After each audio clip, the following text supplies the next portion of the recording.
For more on the NSFAS funding for 2026, we are joined by Vusi Mokoena from the South African Union of Students. Vusi, good to have you on the program this evening. So nearly 900,000 learners have applied for NSFAS funding for 2026. From the perspective of the South African Union of Students, what does this surge then tell us about the current state of access to higher education in South Africa? Thank you so much. Let me firstly start by greeting all the viewers who were able to tune in and also appreciate the opportunity that I was offered. Well, firstly, let me just say SAWUS welcomes the updates by the NSFAS officials, or should I say the CEO. But honestly, students need certainty, they need speed and transparency. Because preparedness is not press briefing. When we speak about preparedness, it's when we see money reflecting in students' accounts.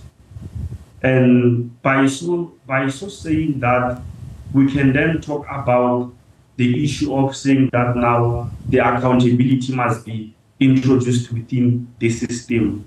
So, yes. Yeah. So we're also getting reports that indicate that a significant majority of applications or applicants are women. What does this trend then suggest, according to your view, about gender dynamics in higher education? And are institutions and funding models ready to support this shift? Before we can strictly focus on the gender participation in the higher institutions of learning, let us check the gender in the whole world, especially in our country. The most dominating people are females in our country. So chances of us having a lot of females in the academic space, especially in the higher institution, it is very high compared to the male students.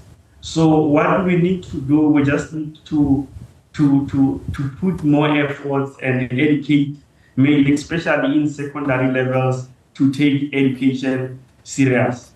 So I think some of the measures that can be taken is for us to go back to secondary schools, encourage male learners or male students to take the academic serious. Yeah. Yes. Vusi, while hundreds of thousands have applied for the scheme, not all applications have been approved or even finalized. What impact does this then have, or does this uncertainty then have on students, especially as the academic year approaches? What's your experience in the part of the organization? You know, my experience on this one, I'm really worried and concerned, checking that in many cases, the date that NSFAS disperse payment does not correspond with the dates that institutions of higher learning start their academic year. Which then, in many cases, it then leads to delays in the disbursement of the funding of students, wherein you'll find out some of the students, they ended up having the issue of sleeping outside, landlords not allowing them to stay because their status haven't changed, they haven't paid anything. So one of the things, like I said at the beginning, what we need from NSFAS, we need certainty and speed. Because the faster they can be, is the less frustrations our students will have, and they will be able to excel academically. Because if we are to have delays in the disbursements of finances, the statuses delaying to change, it will then lead to many students losing funding, or so to say, not excelling academically, which will lead to us having many dropouts because of the delays and everything. Mr. Mokoena, a large number of applications were marked incomplete or rejected. What are the most common mistakes or even barriers that students face during the NSFAS application process? Sorry, can you repeat? I'm saying some of the applications that were found were marked incomplete or even rejected. Let's speak about some of the most common mistakes or barriers that students face when applying or for the scheme. Okay, some of the common mistakes that we know is that students will create an account, and then immediately after creating an account, they think they are done with the applications, not knowing that they need to go deeper, so that they can get an option wherein they upload details, they fill consent forms and everything. So these are some of the major challenges that lead to incomplete applications. And how effective is NSFAS currently in supporting students from the most vulnerable backgrounds, including those from SASSA beneficiary households and students living with disabilities? So can you repeat the question? I'm saying beyond the funding as well, how effective is NSFAS currently in supporting students, especially those from vulnerable backgrounds, including those who are beneficiaries of SASSA payments? Should I also include disability students in this conversation when you speak? Yeah. Thank you. With the experience that I have, NSFAS, when it comes to students with disabilities, they do have delays because with my knowledge, disability students, they have got nannies, people who take care of them, which usually they must be paid. You may find out that we have delays in those nannies being paid, which then those students whom their disability they need someone to take care of them. They end up being disadvantaged. So if NSFAS can also speed up the process of students living with disability and also paying their nannies on time, it will then make those students living with disability to be included. Going back to SASSA students, if NSFAS it is to process and fast track the issue of disbursement of funds on time, it will also reduce the situation wherein you find students dropping out of school, failing to register because they don't have money to pay the registration fee because they are SASSA beneficiaries. And you see, those are some of the challenges that previously NSFAS had.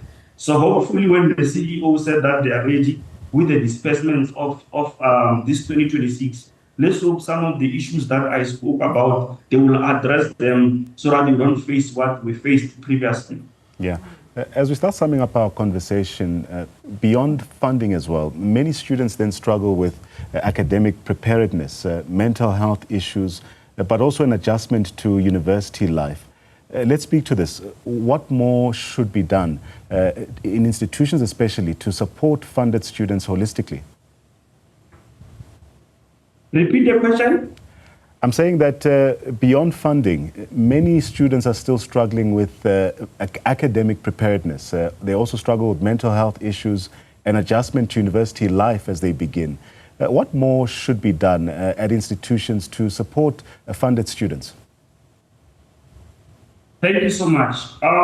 We have got different organizations or different units in the universities. For example, we have got higher health that is responsible also. And also, let me just speak about the University of Venda because I'm from there. There is this platform called Chartered, wherein that platform is for students, wherein each and every week they host mental awareness campaigns so that students can be aware on how to deal with issues. They can be able to voice out when there are issues. Because there are many students, especially those campuses that offers single rooms. There are some students who dies inside. They might be receiving, they might be funded, they might be doing all those things. Their NSFAS is good and everything, but you find out that those people, they need emotional support. So in many cases, we can advise that they must host programs weekly to talk about students building relationships in varsity. Because building relationships with varsity with right people, these are some of the things or some of the mechanisms that can minimize students having stress, students committing suicide, and other issues. Yeah.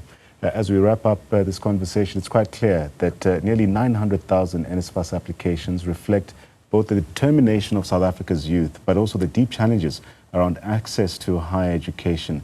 A big thanks to our guest, Vusi Mokoena, from the South African Union of Students, for sharing valuable insights on what these numbers really mean for learners on the ground, also speaking to their lived experience as well.